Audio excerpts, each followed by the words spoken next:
Ho'p, hurmatli do'stlar, bugun Aznesda xodimlarni ishga qabul qilish, ishdan bo'shatish, lavozimlashtirish, oylikni o'zgartirish kabi ishlarni ko'ramiz. Ya'ni kadr ishlari. Demak, buning uchun bizga zarplata va kadr bo'limi kerak bo'ladi. Bu yerdan прием на работу orqali ishga qabul qilamiz. Hop, sozlab tugmasi bosiladi. Data, sana qachon ishga qabul qilinyapti xodimimiz. Ishga qabul qilish to'g'risidagi buyruq chiqarilgan bo'ladi. Sanasi 01.06.23 yil.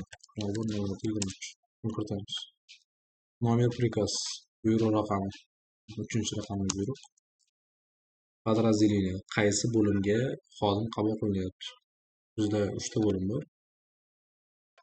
Продаж, производство, rukovodство. Hop, bizni xodimimiz buxgalter ekan. Buxgalter bo'lgandan keyin albatta aud bo'limi bo'ladi. Должность, kasbi.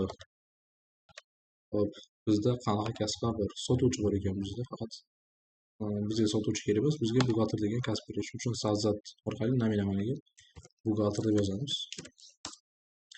Записать закрыть. Buxgalter degan qog'ozning paydo bo'ldi, shuni bosamiz. Hop, grafik работа.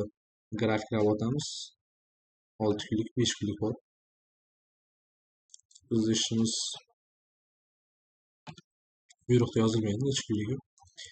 O'zi 5 kunlik ishchi bo'lsa 5 kunlik, 6 kunlik bo'lsa 6 kunlik talab ketish kerak bo'ladi. Biz 5 kunlik tanlaymiz. Sotrudnik. Bu yerga xodimni yozish kerak bo'ladi. Hop, показатель orqali ko'ramiz xodimlarimizni. Xodimimiz yozgan, qo'shish kerak. Savzat. Hop, familiya ism sharif yozish kerak ekan bu yerga. Ba'zilar filmga g'ayrat olamiz. Qo'yamiz. Hop, jinsi tanlanadi. Data rajasiga tug'ilgan kuni tanlanadi. Taxminan yozib ketaveramiz hozircha. Inini agar jismoniy shaxsning ininasi bo'lsa yoziladi. Ini bekor qilingan.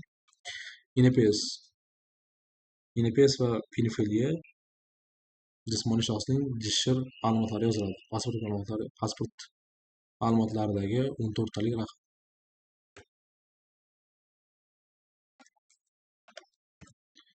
Pasportdan olamiz uni ishini, pasportdan olamiz.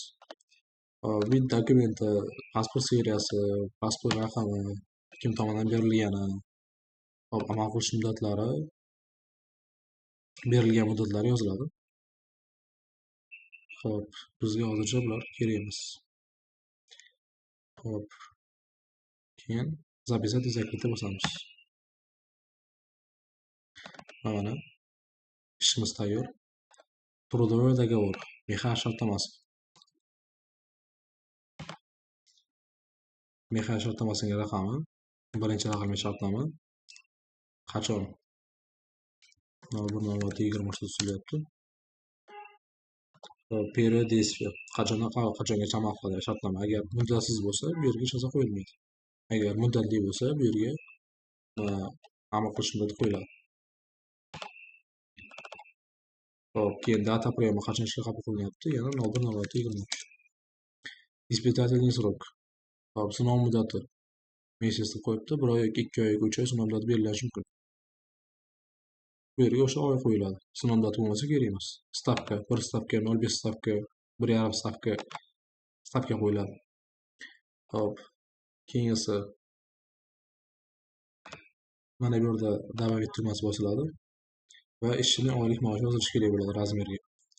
Ishchi qaysi bo'limda ishlasa, o'sha bo'lim tanlanadi. Aud, продаж yoki производство birinchi o'rinda. Biz ishimiz buxgalter, olib tanlaymiz. Razmeriga kerakli bo'lgan oylikni yozamiz. Hop, oylik buyruqda yozilmaydi. Oylikni bilish uchun bizga shtatlar jadvali degan hujjat kerak bo'ladi. Shtatlar jadvalini ochamiz. Va mana buxgalterimiz 1.5 million so'm oylikka ishlatgan. Demak, razmeriga 1.5 million so'm. Va bo'ldi. Записать, провести закрыть bosamiz.